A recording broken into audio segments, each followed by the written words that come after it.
তোমার মাথায় দারুণ বুদ্ধি আছে, দারুণ বোলিং। শরীফুল ইসলামের বোলিং দেখে এমনটাই যেন বলতে চাইলেন ব্যাটার মোহাম্মদ রিজওয়ান। মাথায় আঙ্গুল দিয়ে সমীহ করলেন টাইগার পেসারের বুদ্ধিদীপ্ত প্রতিভাকে। অসাধারণভাবে বোকা বানালেন প্রতিপক্ষের অধিনায়ককে।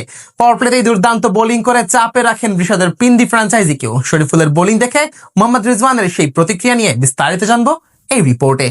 পিএসএল এ অভিষেক ম্যাচ, স্বাভাবিকভাবে একটু বাড়তি চাপে থাকার কথা ছিল শরীফুল ইসলামের। তার উপর ইনিংসের প্রথম ওভারেই তার কাঁধে বল করার দায়িত্ব দিলেন অধিনায়ক বাবর আজম। কিন্তু তাতে কি শরীফুল একটুও ভীতি হলেন না, উল্টো প্রতিপক্ষ ওপেনারদের চাপে রাখলেন শুরু থেকে। একের পর এক অসাধারণ ডেলিভারি করে রীতিমতো চোখে সরষে ফুল দেখালেন ইয়াসির খান এবং মোহাম্মদ রিজওয়ানকে। এমনকি তার বোলিং প্রতিভা দেখে মাঠেই প্রশংসা করেন পিন্ডিজের অধিনায়ক মোহাম্মদ রিজওয়ান। মাথায় হাত দিয়ে নিজের প্রতিক্রিয়া প্রকাশ করেন তিনি।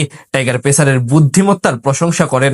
পাকিস্তান সুপার লিগে এবার আসলে নিলামে অবিকৃত ছিলেন শরীফুল ইসলাম, কিন্তু সবশেষ বিপিএল এ দুর্দান্ত পারফরমেন্স করে নজর কাড়েন তিনি। পুরো সিজনে অনবদ্য বোলিং করে হন টুর্নামেন্টের সেরা উইকেট শিকারী বোলার। এরপর পিএসএল শুরুর আগের সপ্তাহে পেশোয়ার জার্মির সাথে ডিরেক্ট চুক্তিবদ্ধ হন শরীফুল। সেখান থেকে আজ ফ্র্যাঞ্চাইজিটির প্রথম ম্যাচে অভিষেক হয় তার। এদিন ঋষাদের দল পিন্ডিজের বিপক্ষে উদ্বোধনী ওভার করার দায়িত্ব বর্তায় শরীফুলের কাঁধে। বোলিংয়ে এসে শুরু থেকেই প্রতিপক্ষ দুই ওপেনার ইয়াসির খান এবং মোহাম্মদ রিজওয়ানকে চাপে রাখেন তিনি।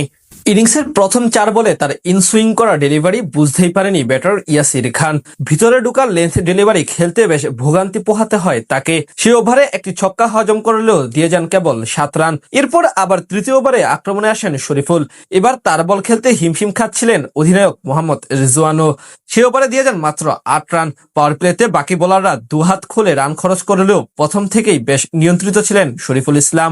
তেমনি ইনিংসের ষষ্ঠ ওভারে ঘটে সেই আলোচিত ঘটনা।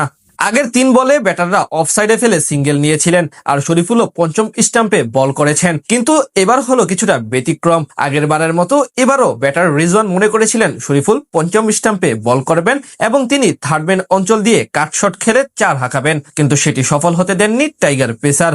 এবার কিছুটা ভিতরমুখী করে চতুর্থ স্টাম্পে ইনসুইং ডেলিভারি করেন শরীফুল। সেটি কাটশট করতে গেলে বলের লাইন মিস করেন ব্যাটার রিজওয়ান এবং একটুর জন্য বেঁচে যান। আর বাংলাদেশি ফাস্ট বোলারের এমন বুদ্ধিমত্তা দেখে সাথে সাথে মাথায় হাত দিয়ে প্রশংসা করেন পিন্ডিজ অধিনায়ক, যেন বলতে চাইলেন তুমি অনেক বুদ্ধিমান সম্পন্ন। এদিন শুরু থেকে এমন অসাধারণ ছিলেন শরীফুল ইসলাম। যেখানে পেশোয়ারের অন্য বোলাররা ব্যাপকভাবে রান খরচ করেছেন, সেখানে পুরোপুরি ব্যতিক্রম ছিলেন তিনি। প্রথম 3 ওভারে খরচ করেন মাত্র 20 রান। অভিষেক ম্যাচেই এমন নিজের যাত্রী নিয়ে দেন এই বামহাতি পেসার। এদিকে আজ শুরু থেকেই বেশ আগ্রাসী ছিলেন ঋষাদের দল পিন্ডিজের 2 ওপেনার ইয়াসির খান এবং মোহাম্মদ রিজওয়ান। বাকি বোলারদের বেশ সাবলীল ভাবে সামলে রানের পাহাড় গড়ে তারা।